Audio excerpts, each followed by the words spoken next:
Hello everyone and welcome back to my YouTube channel. I hope you guys are having a wonderful day. Before we start, please hit the subscribe button and give this video a thumbs up. Liam Spencer will make a final decision about his treatment. Luna Nozawa buys a gun. Still, that could lead to Sheila Carter Sharp advising John Finn Finnegan and Steffi Forrester Finnegan. Liam is battling an inoperable brain excrescence. The character also insists on keeping it a secret from utmost people. This is putting a strain on Steffi, but she's doing it for him. Liam has to decide if he's going to accept the parlous procedure mentioned by Grace Buckingham. Liam wants to extend his life but not lying in a sanitarium bed. This procedure comes with great possible side goods, including organ failure and wimwam's damage. Hope Logan has accepted Carter Walton's marriage offer. Liam is veritably pertinacious that Carter and Hope need to be together. It's not clear if Hope truly wants to marry Carter, or if she just accepted because of Liam. Suckers will find out ultimately, however. In the meantime, Steffi will support Hope's happiness, which only makes Rich Forrester and Brooke Logan indeed more suspicious. Plus, Brooke wants to throw a party for Cope, but will it really go easily? Luna will decide to get relief of Steffi for good. Luna thinks that Steffi is the reason she can't have a relationship with her biopater, John Finn Finnegan. At first, Luna suggests this to Sheila, who freaks out. Despite Sheila's history, she really seems to have changed for the better. Luna easily ignores Sheila's warnings and goes out to get a gun. Meanwhile, could Sheila try to advise Steffi and Finn about her granddaughter's killer intentions? Brooke continued to pursue a fortune with Ridge. Indeed, though Ridge easily loves Brooke veritably much, he has decided to be a man of his word and stay with Taylor Hayes. Ridge might indeed want to accelerate to seal the deal, so anticipate another engagement soon enough. In Carter's garret, Hope tells him he's the man she wants to spend her future with. He frowns. Not Liam. He can't understand. Hope says, "What you heard, it's not what you suppose." At the sanitarium, Liam, Steffi, and Finn stay in his office for Grace Buckingham. She joins them and Steffi asks about the possible treatments for her partner. Liam asks if she's set up a way to save him. The croaker is sorry if she gave them the wrong print. Finn realizes his prognostic hasn't changed. Grace confirms it's still inoperable. She didn't ask them there to bandy a cure. They may be suitable to extend his timeline, but it could have serious impacts on his quality of life. Liam clarifies that he's still terminal, but he could have further time. Grace hands Finn a train. She's consulted with several specialists. He's a great seeker for a new combination of radiation and chemo. Liam asks about the side goods. Grace says they've developed a treatment plan that could palliate some of his symptoms and conceivably give him further time. But people reply else to these treatments. It may not protract his life. The side goods could make him feel worse than he does. Finn warns he could be bedridden with headaches and nausea, and there could be organ or wimwam's damage. Liam gasps. Oh my God! He sensations that now he has an insolvable choice. How is he supposed to make a decision grounded on this? Steffi tells Liam this could give him time. Liam questions if that time would be spent with his favored bones, or sick and exhausted in bed and the restroom. Grace urges him to reuse this and bandy it with his family. Finn thanks her for her hard work on this and she exits. Steffi asks Liam to please say commodity. Finn declares that it's a particular and delicate decision. Steffi wants him to fight for further time with his daughters. Kelly and Beth want to spend as important time with them as they can.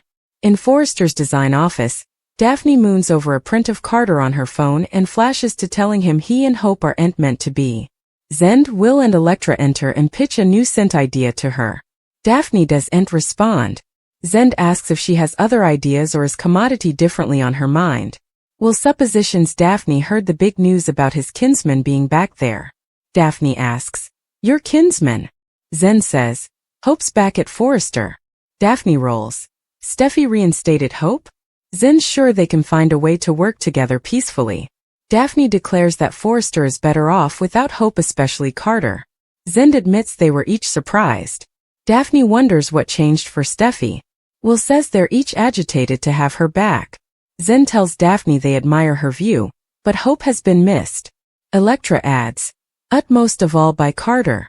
Elektra and Will leave, and Zend observes that Daphne's not thrilled about Hope being back. "Because you're in love with Carter." In the main office, Ridge and Brooke go over Steffi and Hope suddenly make peace.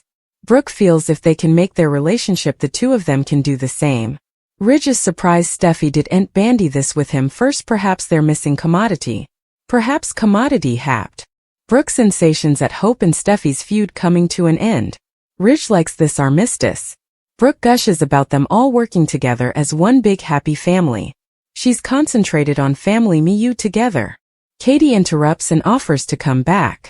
Brooke says she was just reminding Ridge they will always be each other's fortune. Brooke reminds Ridge of the amazing moment they had on the runway. The whole world saw the love they've for each other. With that she leaves, closing the door as she goes. Katie tells Ridge, "My family's not wrong." Ridge accuses her of piling on, but she says she's just speaking the verity.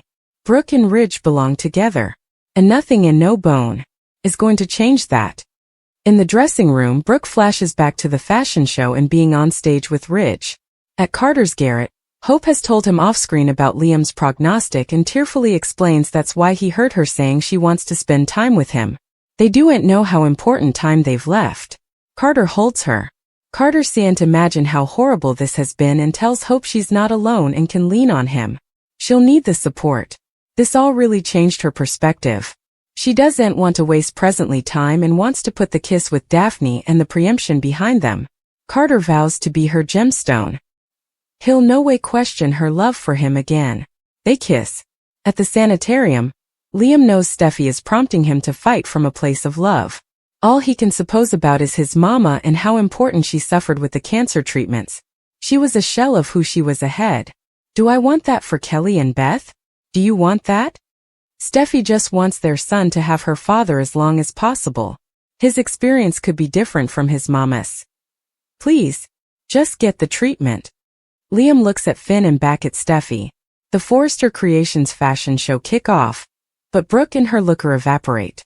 The pressure was high at Forrester Creations as Ridge, Eric and the entire platoon geared up for the return of couture. Ridge reviewed dresses while Eric made last nanosecond adaptations. Excitement buzzed behind the scenes, and Katie cheered everyone on before the show demurred off. Eric had commodities sneaky up his sleeve. He rumored to Brooke that Ridge had no indication about their surprise. Steffi ate Christine Justice Blair from Genoa City, while Katie questioned why Taylor was on the guest list. Out front, Carter congratulated Daphne on the idea of letting guests test the incense. She returned the favor and suggested she was further than happy to have his full attention. Backstage, Christine gabbled with Ridge and Eric about the looker. When Taylor showed up to surprise Ridge, the two participated a kiss, important to Brooke's nausea. Spencer and Heidi Montag from the Hills stopped by to support Steffi and the Forrester family. Heidi praised Ridge and Taylor's reunion. Away, Daphne pushed Carter to stop wasting time on Hope and start fastening on the future with her. The confidentially crew teased Charlie into allowing he'd lost a dress. Eric gave a sincere speech, thanking everyone for their hard work. Ridge credited his father for inspiring greatness and gave Carter props for boosting the company's global reach. Ridge's words moved Taylor, but she was less impressed with his continued use of Logan when agitating Brooke. Taylor and Brooke faced off. Taylor smiled, but Brooke wasn't buying it. She made it clear Taylor didn't belong confidentially or in Ridge's world. Eric stepped in before it got out of hand, but pressure stayed high. As the show began, Ridge hyped the crowd and praised Carter for the spices. But behind the scenes, effects went south presto.